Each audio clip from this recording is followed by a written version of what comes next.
everyone, my name is Kunjumir Lucero, and for today's video, I'm going to present the different kinds of knot tying. But before that, what is knot tying? Knot tying is a various fastening of tying a rope or a different piece of cord, and of course, it's very important during camping because it can use for emergencies, and it's very easy to do this for first aid and of course for camping and emergency purposes. So let's get started. So welcome back again. So we are going to identify first the part of the rope before we are going to start the knot tying. So the part of the rope is, first we have the end, which is this one, and if we are going to fold this, we are forming a loop, and we have the standing part, which is this two. So now we are ready to start the basic knot tying. So welcome back again to my video. So we are now ready to do the basic knot tying. So the first one is the overhand knot tying. So this one is the single strand stopper knots, and it is the simplest kind of knot tying. It is used also to prevent the end of the piece of the rope to unraveling, or para hindi siya magtastas or masira yung sa dulo, or hindi siya madulas. So this is malaki yung tulong ng knot tying na to prevent na mag-slip yung tinali natin or maalis yung tinali natin. So we are now going to do the tutorial of the basic knot number 1, which is the overhand knot tying. So first is we are going to fold this on the top, and then we're going to put this one on here, and basically we are creating this kind of loop.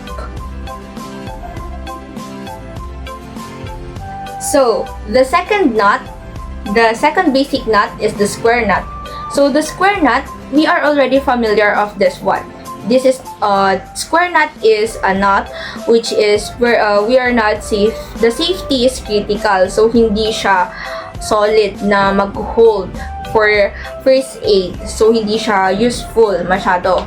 Kumbaga, pwede mo lang tong gawin to tie the string of on a gift, or tie or laces on your shoes. And more importantly, the experience of tying a square knot teaches a fundamental process of tying a half knot or a half hinge. So later on, ituturo ko din ang half hinge.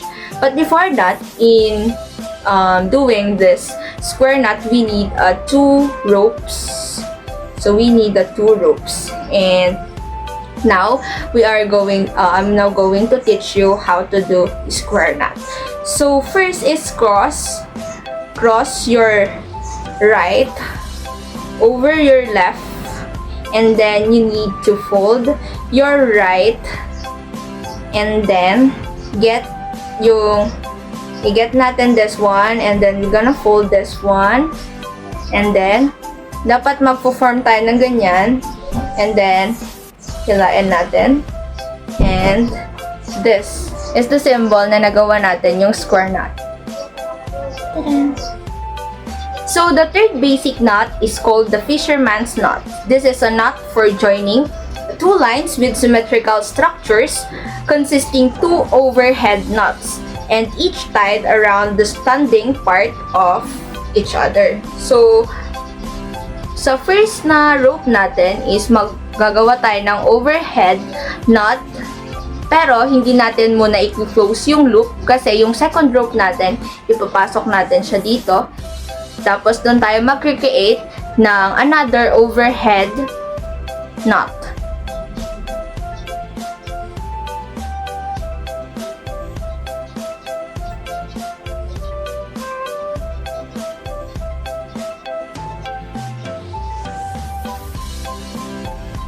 So, hilain na lang natin. And this is, ganito yung magpo-form sa ating fisherman's knot. So, this is the fisherman's knot. So the next basic knot is called the 2.5 inches knot.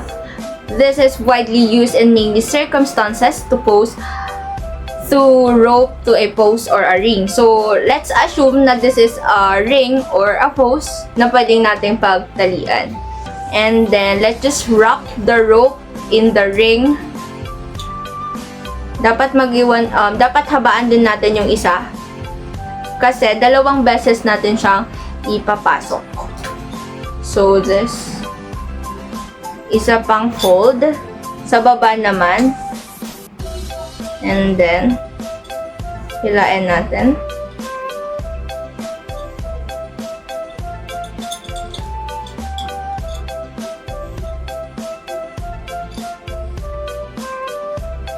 And it will form like this.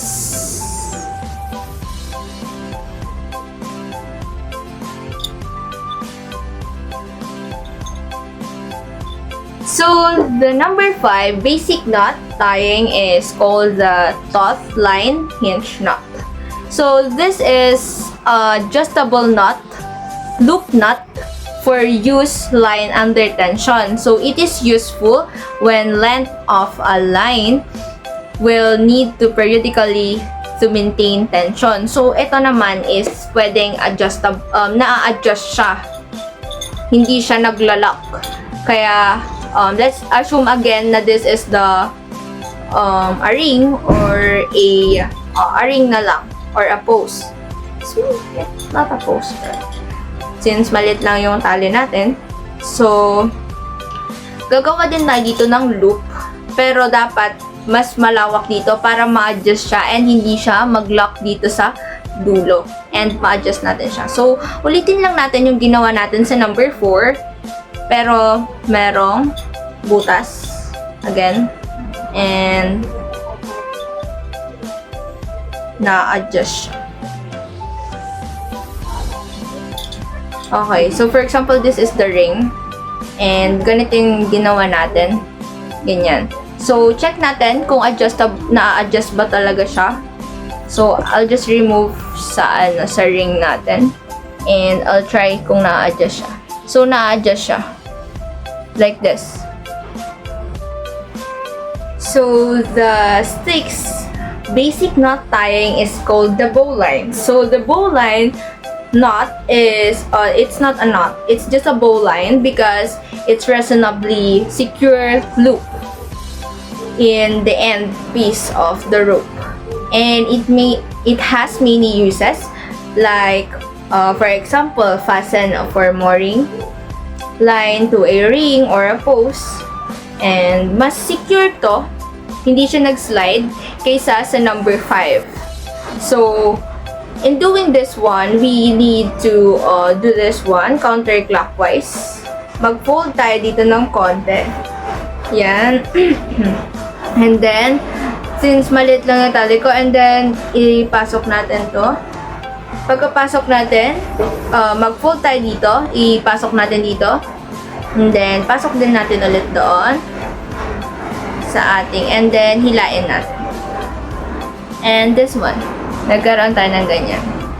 Since maliit lang yung butas na ginawa ko, but if we have a big rope, this is very convenient kasi hindi talaga siya na-move, as we see.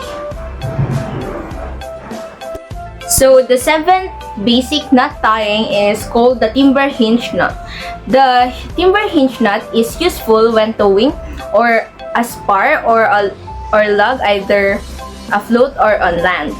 When used for this purpose, a timber hinge is often placed near the center of the spar, and separate half-inch hinge is dropped over the end of the spar to act as the guide.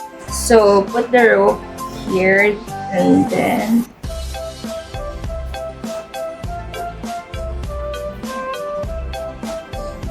tapos isa pang hard. And then so dito makikita natin na dalawa yung pagkakaloop natin.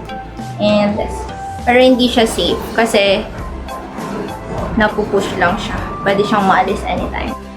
So, the 8th basic knot tying is called the club or the double hinge knot.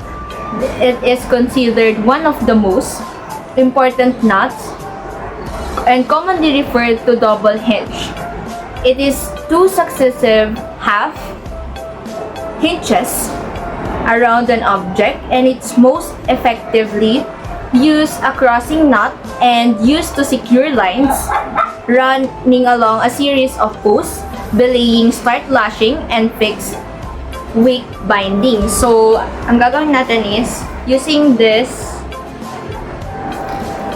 for example, is yan, aside, and then lagyan natin dito, and then pasok natin dyan, and pagsamahin natin sila, and then so magkakaroon tayo dito ng this, makikita natin na may ganyan, and dito naman sa nag-interact spaghettis. So that ends my video tutorial on the basic knot tying, and I hope you learn. That's all. Thank you.